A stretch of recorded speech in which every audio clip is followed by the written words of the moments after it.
Hey folks, I wanted to do a review of some Fox and Oden bourbon and do a comparison to something out there that people I think have heard of more. I think a lot of times from what I've been hearing from people, they aren't as familiar with the Fox and Oden lineup as they are with like Remus Repeal. So I'm really a fan of the Fox and Oden bourbon. They do have other stuff out there, rye, an American malt, a double oaked, but their bourbons are really, really great small batch blends. These are MGP products, just like the Remus. This is a company out of Michigan, though, and they tend to blend 8 to 15-year bourbons together. Like I said, all MGPs. This is a batch 17, and then we have an older batch 4. My favorite batches that I've had are in the earlier batches, but I just finished off a 16, and now we're moving to a 17. This is my first time trying that. And I just wanted to compare these three and give you kind of a how do these less expensive but maybe less known MGP blends compared to something that everybody's seen a lot of. So let's start off with the batch 17, the newer batch, and then we'll kind of move down the line. Yeah, right off the bat, there's a ton of oak on this, ton of brown sugar coming through, kind of like burnt sugar, brown sugar coming through. This is probably, from what I remember, one of the oakiest noses I've picked up on one of these Fox and Odens. Really great sweet oak that comes through on that. That brown sugar is heavy. There's a bit of molasses inside of that as well. A little bit of tobacco, sweet tobacco in that. Let's see how the palate goes.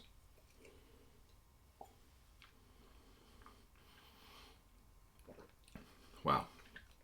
It's a really bold palate for being 99 proof. Both of these are 99 proof, 100 proof over here on the Remus.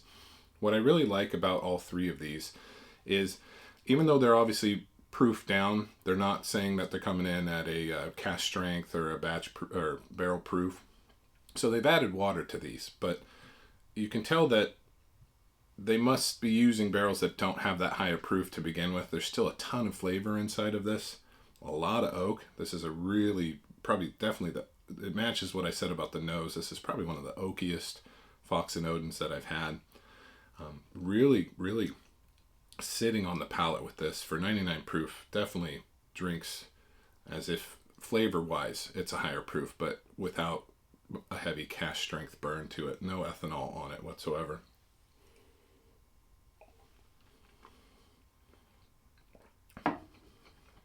There I'm picking up oak, still very heavy. Cherries coming forward. There's a bit of a orange peel, a little bit in there. I'm not usually the biggest fan of orange in it, but this sits really well inside of that. Maybe even a tad of banana, which you don't normally get off the MGPs. But I think that is for around I think you find these for $70 to $90. That's a fantastic whiskey. That drinks like a lot of really higher end blends that I've had. Let's cleanse the palate up a little bit and move on to batch 4. So some of these earlier batches that they did were really phenomenal. Like I said, I think I had batch 1 through 5 pretty much. And then didn't see them for a little bit around here. And then I got batch 16 and 17 at about the same time. Right off the nose, batch 4 is a lot more fruit forward. The oak is there, but you're definitely catching fruitier notes. There's a sweetness inside of there. It's more like kind of like a peach pie or peach cobbler. A bit of those baking spices inside of it. Not as oak forward, but also really appealing inside of here. There is oak inside of it. There is a bit of those traditional notes, your toffee, vanillas inside of there. Definitely no ethanol burn. This is also a really appealing nose.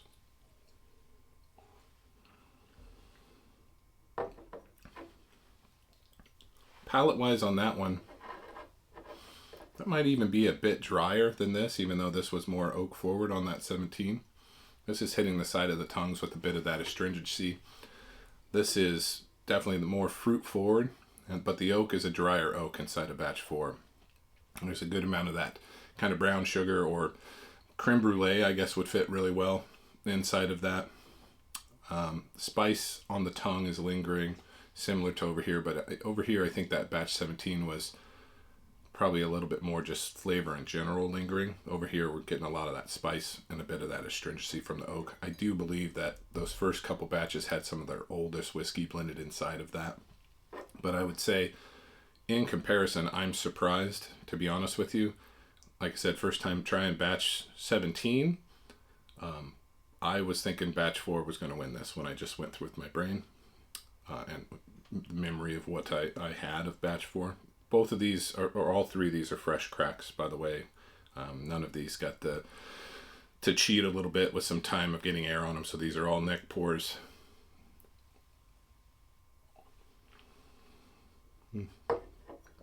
Still very delicious.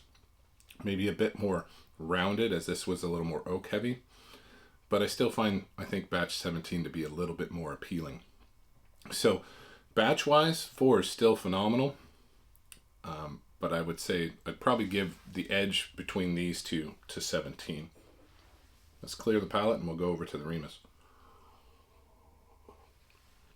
While I'm doing that, I kind of want to point out that I, at one point, did a comparison to the Fox Oden to a Joseph Magnus, the Murray Hill, which is also a lower proof MGP blend with some higher yeared whiskey inside of it. And that goes back to kind of what I said in the beginning of this. Flavor-wise, nose-wise, these are sitting with a lot of flavor and a lot of like bouquet to them. And I think that's because the barrels that were used were probably already sitting at a lower proof, so not a lot of water was added. And that was one thing about that Murray Hill. When I compared this, it was very watered down tasting. It seemed like it really didn't have nearly the fullness, and that's a surprisingly more expensive MGP product. So really, I wish I had one of those here to do a comparison, because that's where I think these would really stand out. But I haven't had batch 4 Remus in a long time, and like I said, this is fresh cracked, so let's do this comparison, as I don't remember exactly palate-wise how that sits. Nose on this is bold, bubble gummy. A lot of good fruits on that. This sits nose-wise, even though it's only 1 proof difference, seems nose-wise to be a higher proof than these other ones. This is well-rounded.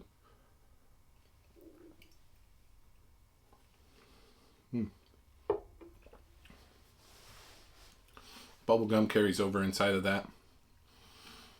Closer to this batch 4 with a little bit more astringency on the oak, not as much of a sweet oak, not as prominent as this batch 17 was. I think that this probably would sit maybe in between these for me.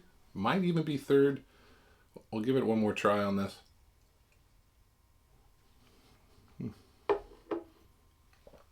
Now we're getting the side of the tongue coating in there. Not necessarily a banana, but there is kind of a cream pie thing going on in there. Good amount of oak. This is still a very, very good bourbon. But this is probably the most dry.